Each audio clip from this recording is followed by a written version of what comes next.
I guess you can edit out the beginning. Yeah, since it's not. Yeah, though that's the other thing about not doing it live is that we can change exposure and like brightness, contrast, stuff like that. Yeah. So yeah. Okay. I'm just gonna just do this later. So. Are we starting? I guess so. I mean, that's the other thing is that also we can start whenever we want. So, thank you for tuning into this live stream. This is my friend Mary Panjoma, and today we're going to be discussing string theory and more.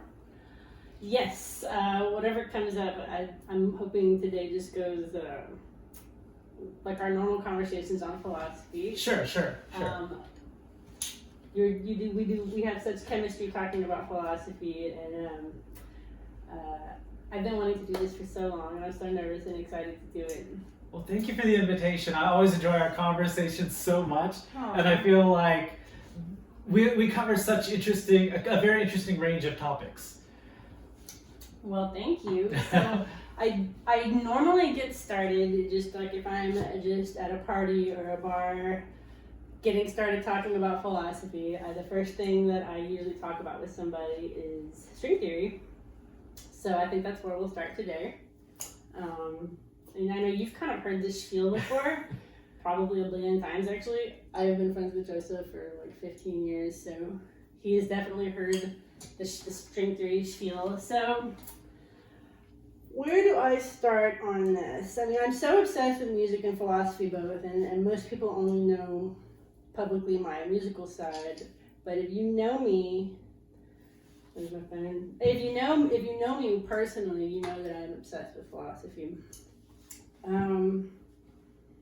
So I studied string theory in graduate school like 15, 16 years ago. So where do I start with string theory? So the first thing I like to tell people that blows most people's minds is this. Quantum particles are actually fixed within a fixed amount of space. They don't go with you. In that sense, they're almost like pixels. In the video world, the 3D world, I guess they would be called voxels. And you're the one who told me that. I remember that. I really hold on to that now. I include that in my explanation. It's a cool concept, yeah. Well, I absolutely include it in my explanation because it really works like that. So these things, and you know, I have a bibliography that I should have grabbed. Like I'll go grab it at the end of the video so I can show people some of my sources. But so the way that it was explained to me and the way that I learned it was that quantum particles move so fast within a small, super quantum level, small fixed amount of space that they could vibrate as anything. Now, it takes billions and billions of these quantum particles all vibrating and coalescing in the exact same way to make up a single atom. So they are vibrating so fast that it could be that anything is possible. Basically, it's basically just like pixels on a TV. Anything is possible with this structure. Any image can be displayed on this structure. It's just waiting for the input. So the way it works with consciousness and string theories, these particles are basically just waiting for input from consciousness to collapse. So this is where if y'all have heard the language of like a wave function and the collapse of a wave function, this is where this comes in. A wave function is just like a set of possibilities. So these things are moving so fast that they could collapse as anything, which is basically a state of infinite possibility. Mm-hmm. Consciousness plays a role in that it collapses it to coalesce and vibrate in a particular way that makes up literally the world that we perceive. So that's a big chunk right there. I mean, so the other thing, so there's a lot that comes from that. You probably have a lot of questions. Well, so one of the things that I think is very fascinating to talk to me, this is something that I think helped give me a little bit of perspective, you know, in terms of, I guess, like waves, particles, and I think this ties into the, sort of like the nature of the quantum aspects is the double slit experiment. Oh yeah, this is going back to the roots of things, is the two-slit experiment, and I'm glad you brought that up. So before I go too much further into what I was talking about, strings and quantum particles, let's talk about the roots of quantum mechanics. So thank you. Yeah, I felt like that helped me a lot. So Yeah, definitely. So the two-slit experiment is the most famous, I would say the most replicated, what I was told it was the most replicated experiment of all time because it's so unbelievable, everybody wants to see it for themselves. So basically, if you shine, they have this experiment with this photon generator where they have a photon generator shining towards a wall that has two slits in it and with another wall behind it. And you can Google this, it's called the two-slit experiment. And they take a very, microscopic, beyond microscopic measuring device to see what the photons are doing. So actually, this is actually visible to the human eye there, which is the thing that freaked me out the most. So many thoughts going in my head. Let me try to focus. So basically, this is actually visible to the human eye. So it's a measuring device that's microscopic. But so there, if you are just looking at this, it creates this wave pattern on the back wall. And this is where shit gets really fucking weird. If you turn on the microscopic measuring device to measure what the photons are doing, they instantly stop making a wave pattern on the wall and they make two solid lines. So this experiment changed the world because everybody says Einstein was the first one to do it. I've kind of heard some debates on that. There might have been somebody who did it first, but Einstein was definitely the first one to make it famous, if not the first one to do it. And this is where he said that the quantum world was creepy. There's some sort of famous quote he said where the quantum world was. I'd like to know this quote. That it sounds was like very he's like interesting. it's just a very. It was just a very strange and creepy world because it doesn't work the way that Sure. So here's the really weird thing about this is when I first studied. I will just elaborate on this for 1 second. When I first started studying quantum mechanics. And in graduate school, I actually thought that this was all on a microscopic level and you couldn't see any of this to the human eye. I had to interview a string theory physicist at UT in order to finish my thesis, and that was one of the things he corrected me on. He said that actually, if you're standing there and you turn this device on, the collapse is visible to the human eye. So it is absolutely basically the same thing as a wave function, and when these particles are being observed, they act differently and they collapse into a single state versus a state where they're in multiple places at the same time. It's absolutely the physical version of a wave function. Yeah. Yeah. So one of the, and so I can't remember.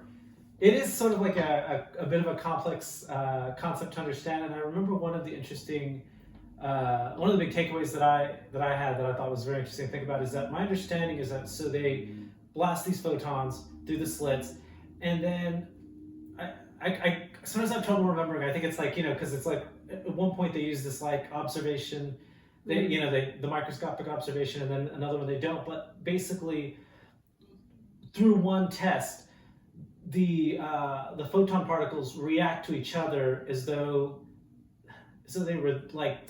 There's like a certain way they react to each other, even though they shouldn't. Is that? Well, no. What it is basically it's way simpler than that. When there's no machine there trying to measure what they're doing, they act like water. They regroup in sound waves. That's right. I remember they the act water like basically patterns. that's like sound waves, and they reconnect on the other side and create. Yeah. I actually forgot what it is. It's like 5 slits or 7 slits or some shit like that. It's some particular number, I think. Anyway, the point is though is they act like waves. Waves. Yeah, right.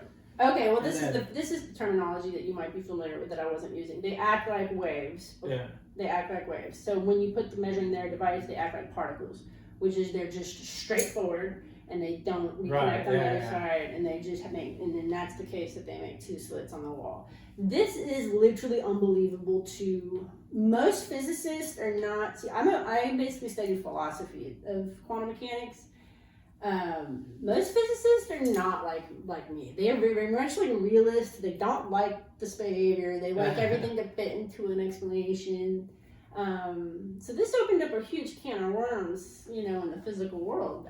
As you can imagine, physicists were just like obsessed with, and that's why it's the most replicated experiment, is because every physicist wants to see this collapse for themselves, because apparently this is visible to the human eye. I thought that this was all not, but I was corrected.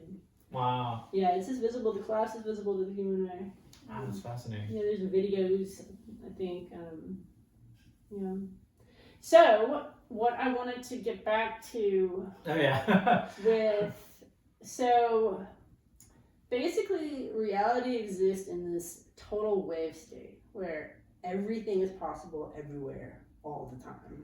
That is literally what the implications are of the way that these particles act.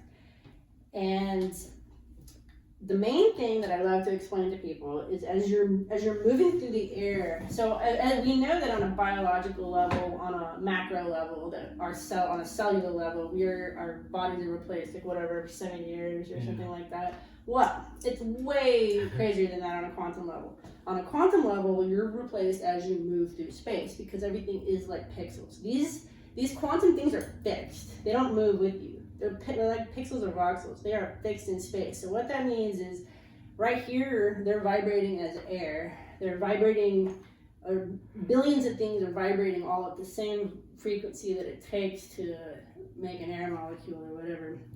And as my hand, and all these are vibrating as my hand.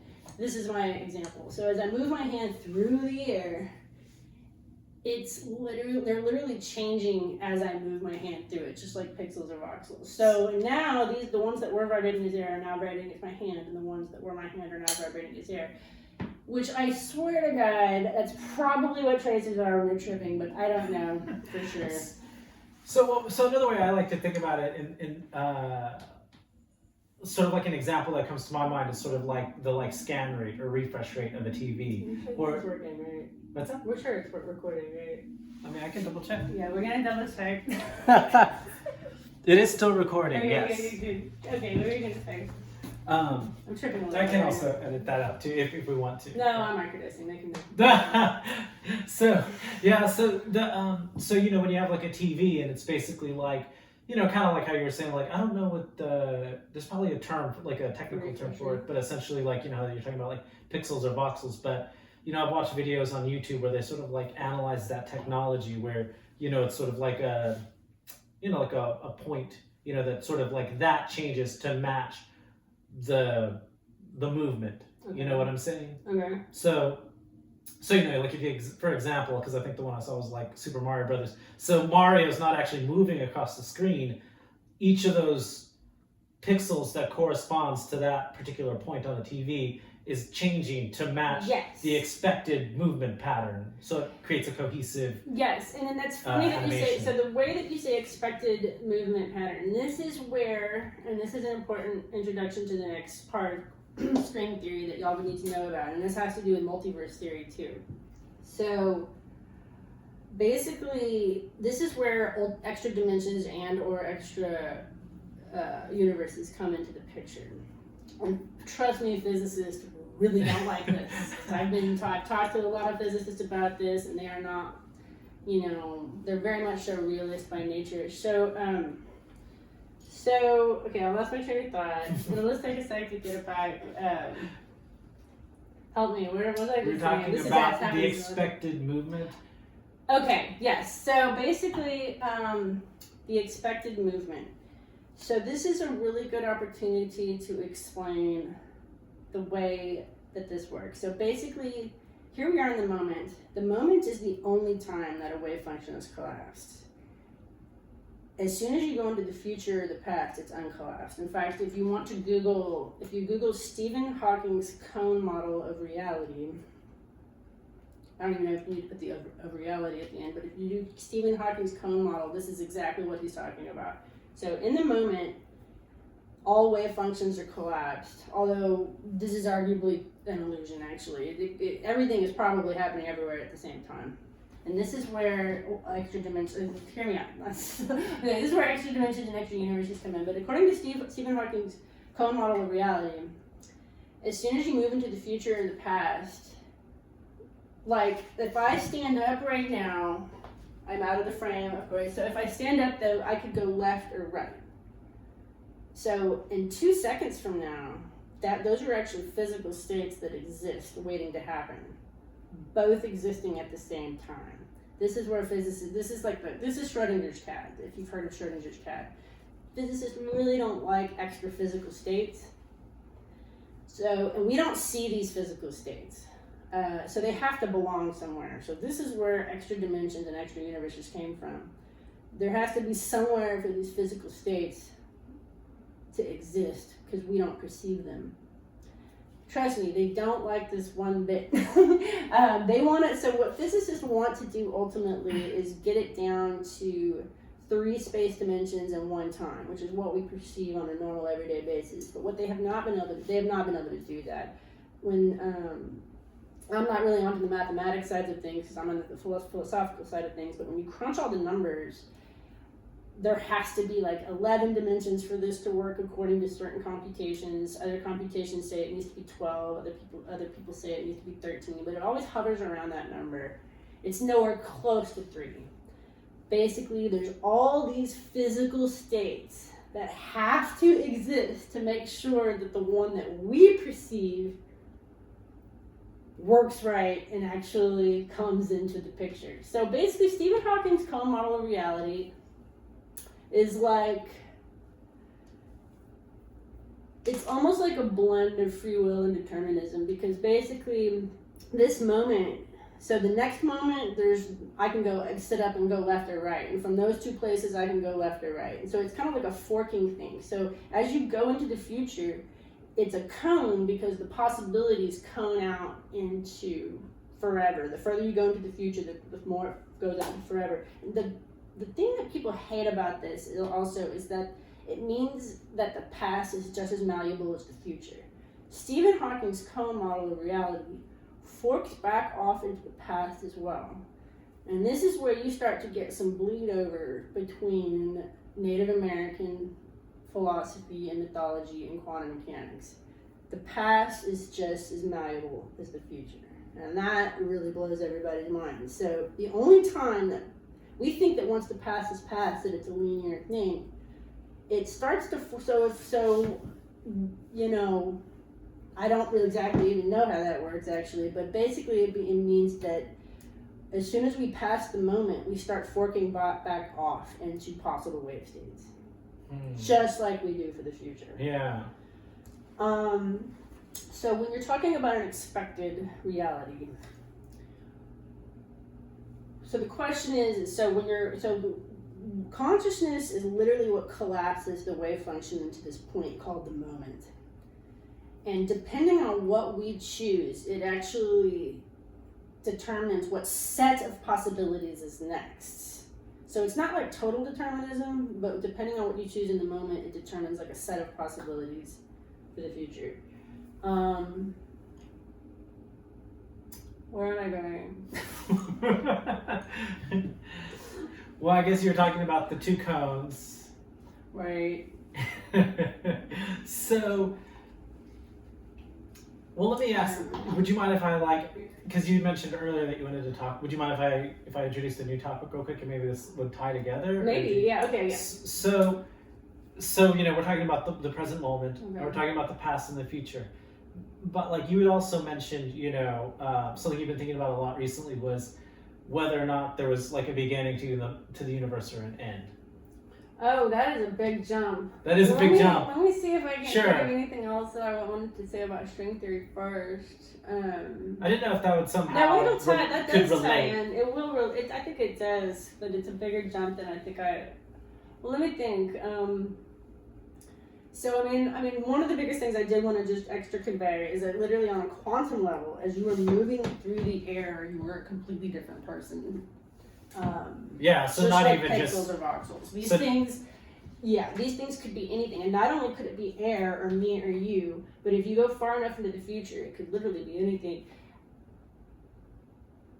But here's the interesting thing: is with the collapse is it's like if you Google Stephen Hawking's cone model, it has this cute little arrow at where the cones meet. It's like this is the moment, and it says the observer. because the observer is responsible for this. What the implication philosophically is that if there was no observer, there would be no collapse. So does a shit, whatever, does a shit bear in the woods? Does a bear shit in the woods is what I'm saying. Does a bear shit in the woods or whatever? What is this saying? I'm so bad at sayings. What is this? Well, I think somebody carried a bear. I think the tree falling. I think it's. Am I mixing two of them? I think you're mixing two. What are those called? Like sayings. Yeah, I feel like this is specific I terminology. am so bad at things. So if a tree falls in the woods, does anybody hear it? So we'll see. This what is what did I get? The bear shit. I think that's just meant to say like the answer is yes. Like if somebody's like. So, this is where shit gets really weird. There was a period of time when physicists were actually debating. I don't think people really do this anymore. Maybe they do. Maybe they still do. But physicists used to debate what was capable of collapsing a wave function. Some physicists actually, probably Bible thumpers or something, probably argued that only human beings could collapse a wave function, or only animals. So basically, there's this whole idea that anything, I'm of the idea that everything is alive. Panpsychism. These particles are obviously acting like they're aware. They're aware of whether you're watching them or not, and that makes them behave differently. So that obviously these particles are conscious. So I don't know why physicists, but so basically, in my opinion, anything can collapse a wave function. A fucking rock.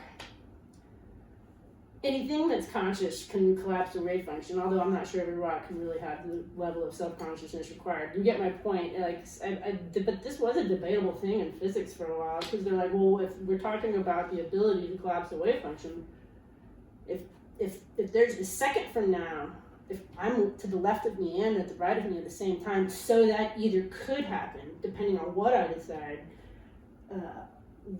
where is this stored, first of all, which brings me back to the dimensions and so basically that's where, I forget where I was going on the other side of that example, but to go back,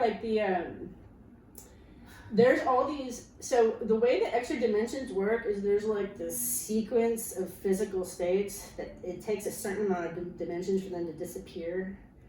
And physicists tend to say that there are about 13. There are two types of physicists 20 years ago. I really don't know what's going on right now today, but I know that string theory has made a resurgence.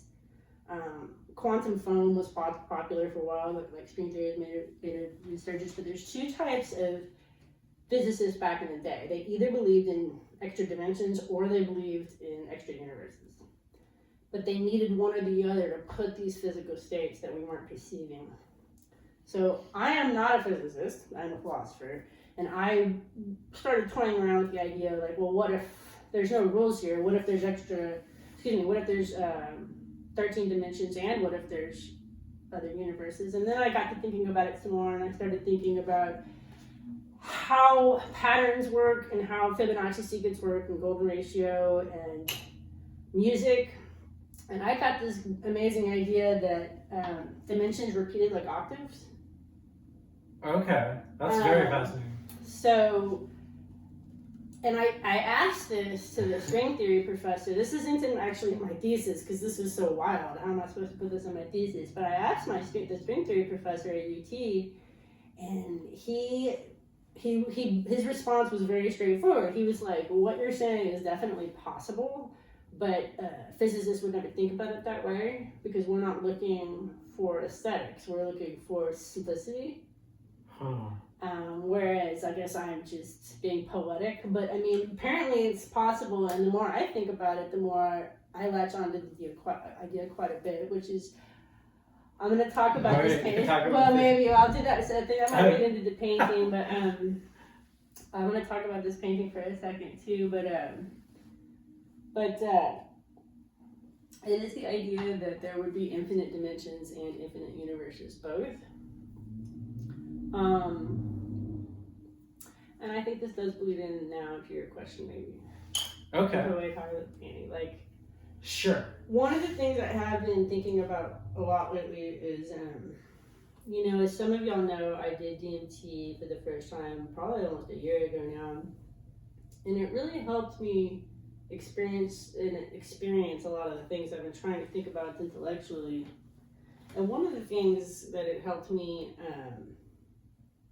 understand in a way I could never understand before was singularity versus duality.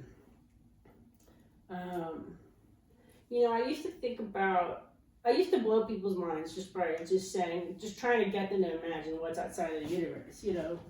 What's outside of the universe? What's outside of that? That used to be kind of one of my go-tos. And then after a few years of doing that, I really started realizing that there's really two things. There's really two possibilities, and neither one of them make any sense. Because if there's something outside of the universe, and there's something outside of that, and there's something outside of that, that literally implies that there's no end. Or there's just one universe that just flips back onto itself somehow, that doesn't have an outside or an inside. Well, that really makes no sense either. So having one universe or having infinite universes, neither one of them makes sense. Because if you have something outside of something else, there will be no end to that. Sure. And if you don't, and if something never has an outside, what the fuck is that? That doesn't make sense either. It's a very interesting concept to me, to think about how basically, we're on this planet and we have some great technology that I feel like we're very lucky to have, that allows us to look out into the stars.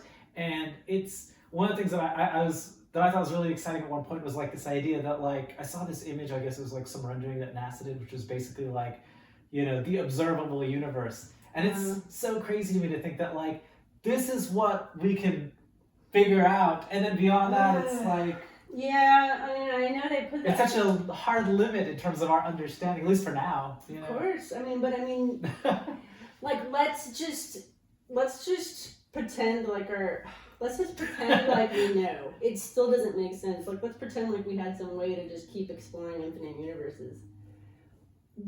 Which I think is actually what's happening with reality. Just by the way, I'll throw that in there. I think that's what we're doing. But there can't be a not outside of something ever, so it leads to an infinite regress, and which is the same thing that fucking happens basically if you think of there being one thing. It just doesn't make sense for there to not be an outside of something. So it's like an internal regress.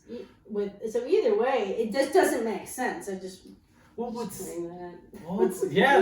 I think that's very fun to think about. And another thing that I think that's also interesting is that, basically, we can look out into space and sort of get an idea up to a certain point, and we, I guess I would imagine that most people would think, well, probably, how much further it goes, or if it's infinite or whatever, I feel like most people feel like it at least goes further than that. Infinity really doesn't make sense if you think about it for a moment, Yeah. Well, what's interesting to me is that, so then, not only do you have the universe, but the non-infinity also scale. Doesn't make sense. Yeah, right. And what I think is where I think it starts getting really crazy also is the fact that it also goes smaller. Yeah. So it's so the way that I described it to him was, in school, what I used for my thesis was this thing called the Calabi-Yau space, and it's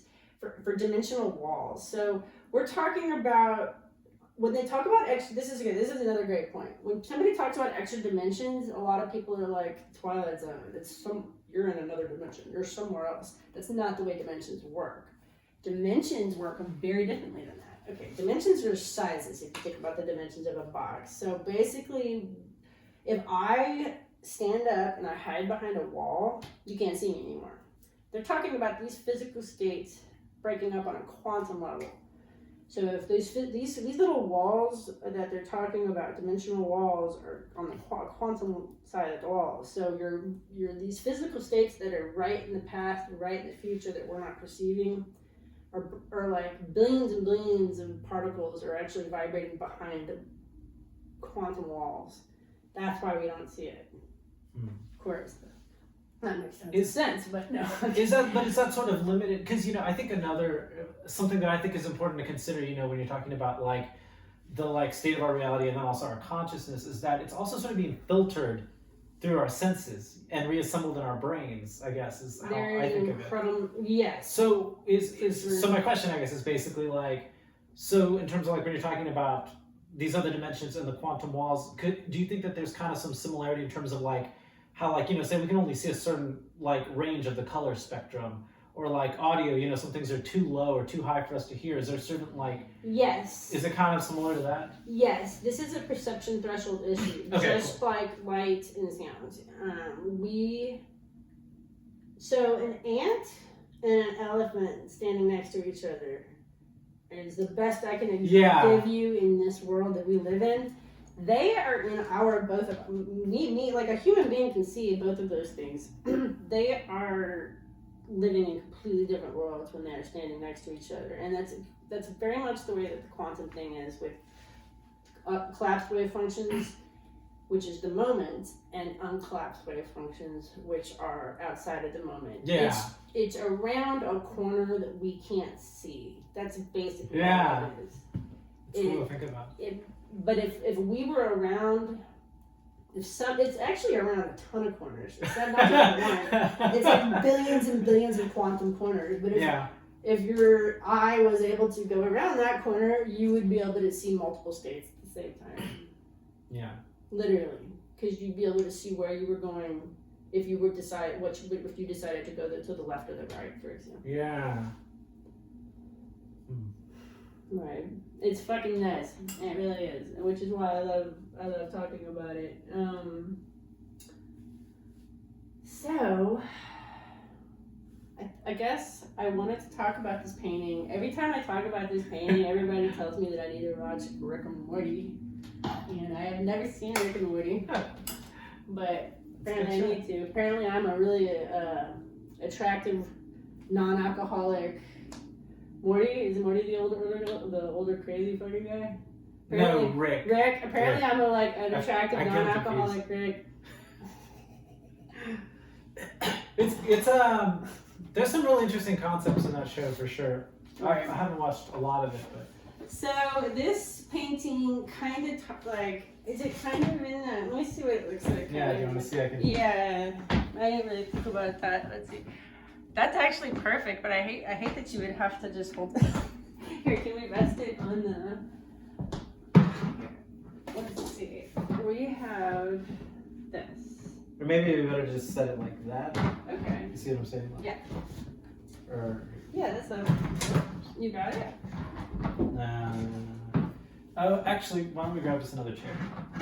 Okay. Please hold while we take care of technical difficulties.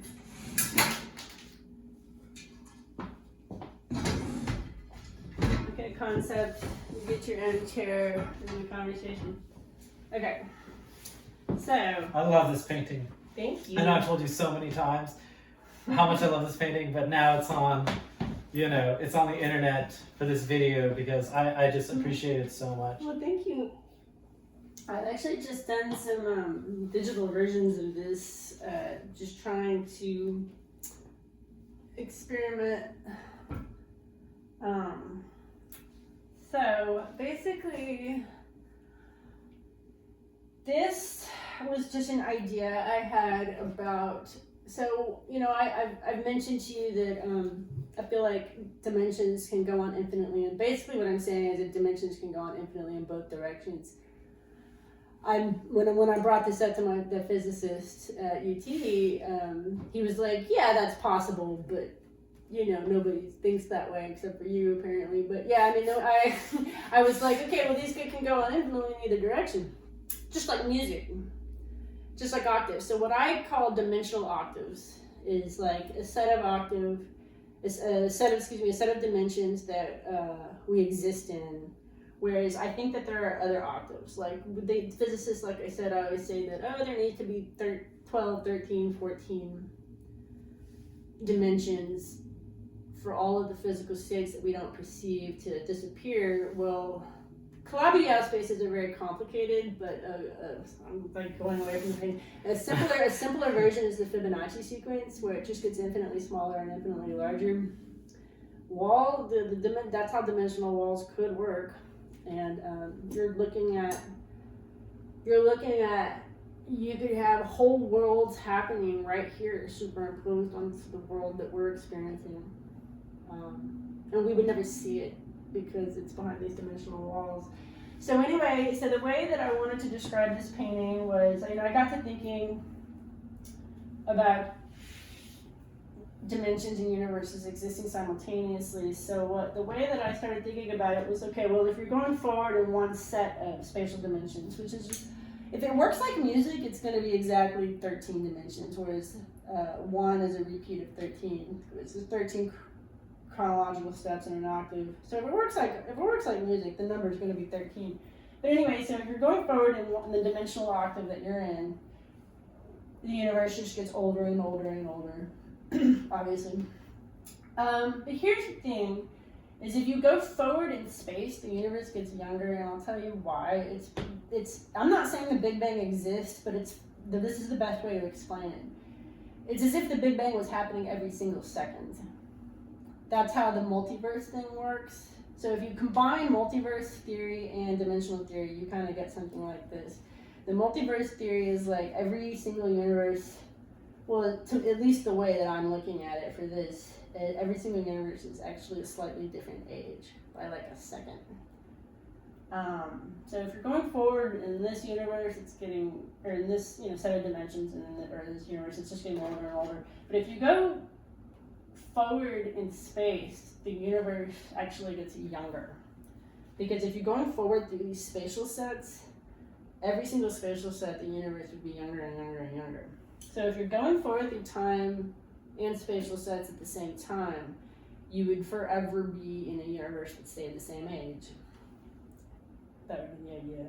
Okay. So that's what this is. This is the universe staying the same age. This is the universe getting older. This is the universe going forward, getting younger. This is spatial travel going through universes that are getting younger and younger and younger as you travel. I want to say, maybe I'm. It's not good for me to use the word universes. I think that as you're traveling forward in this set of dimensions, the one that we know, where it's just time is getting older. So as you travel forward through other sets of dimensions, like as you're going down the piano. Right. That's the best way to explain this. As you're going down the piano, you're going through other octaves. The universe is actually getting younger and younger. So if you go through the spatial sets and you're going forward through time at the same time, the universe is the same age. That's probably better because I think I kind of hear what you're saying. Yeah. Yeah. Okay. Well, and y'all can always ask me questions, and I can type in them. When this premieres, and or y'all can always message me and ask me questions. But every time I try to explain this to anybody, they're like, "You were like Rick. You need to see Rick and Morty." So the idea is that these on the outside are spatial traveling, and these going forward are time traveling. So if you're going through forward space and time, you would do these white dots, although I had to start over because it's whatever, and actually there's just dots everywhere, because we're just making this up and we're just going wherever the fuck we want to, I think.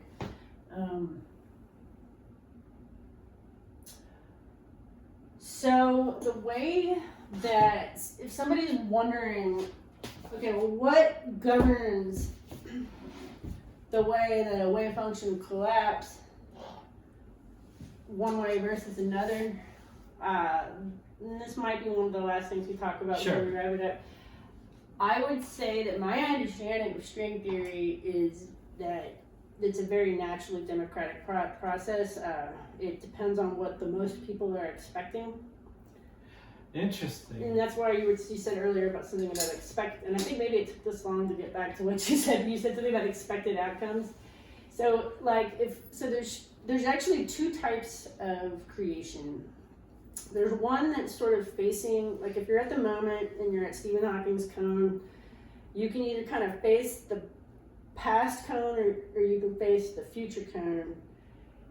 So apparently what we consider spontaneity is probably people who were being creative, facing the future with undefined, like, what am I trying to say? So if most people we all play it's like how many people expect a certain thing to happen. the past plays a huge role in what we expect to happen. So most of what we're experiencing in reality could arguably be like almost like a reflection of the past. What does the most people expect to happen? Right. So, but if you're on the side of the moment that faces the future, you're the one creating something that's not just a reflection of the past, basically. Okay. There's like two sides of the moment, one that faces the future and one that faces the past. And if you're facing the past, you're just going to keep reflecting what you expect. And that's actually has a lot to do with reality manifestation. It's a very naturally democratic process.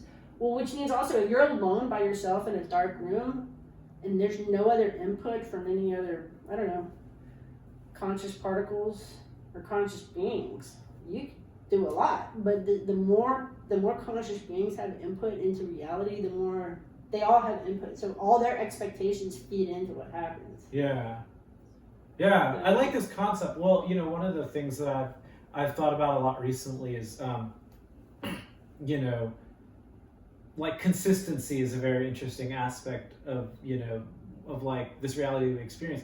And so to me, you know, that definitely makes sense in terms of like, you know, most people are expecting, you know, the sun to come up in the morning and trees to, you know, all of these things to sort of like follow these processes that we're familiar with. It's so funny that you say that because I've thought a lot about lately how we don't really understand everything happening everywhere at the same time is actually quite chaotic. So the fact that the sun comes up like every day, the fact that we perceive patterns like the sun coming up every day and like seasons is really great.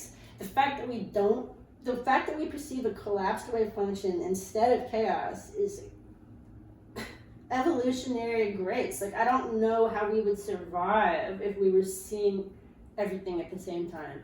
And I think anybody who's done enough fucking drugs, or psychedelics at least, can understand that, like, yeah, that's fun, but you can't just, like, live that way all the time because you're probably, I feel like psychedelics, by the way, really open up a door into reality. A lot of people think that it's just, like, you're looking at the back of your eyeballs, but, I feel like psychedelics kind of give you a window into perhaps even being able to perceive multiple wave states at the same time and weird shit like that. That's what tracers are, I think, honestly. So I wanted to tie this, if you know, I wanted to tie this back to one thing we were talking about earlier, which was the panpsychism. And so like the nature of like, you know, say for example, like the sun coming up every morning, you know, like which, you know, somebody experiences. That's not just humans voting on it, but that's, you know, all conscious animals, all conscious like voters. Everything that has consciousness, theoretically, you know. Into the shared experience. Yeah. Thank you. I feel like this might be a good starting point. Like, I know that there's a lot more that I'd like to talk about, but I feel like this might be a good first philosophy video. Sure. Well, maybe we can do it again sometime. Yeah. It's fun. Okay, thank you. Yeah. Thanks for Yeah, watching. I know. This was actually quite a lot of fun, and I hope y'all all enjoyed it. And I can answer any questions that you'll have even after the video is done. If you just ask them in the comments, I can reply. And I will try to let you guys know when I'm doing another one. Thank you. Bye. Bye. Okay. That was good. Yeah, that was great. That was a good time. Was it okay?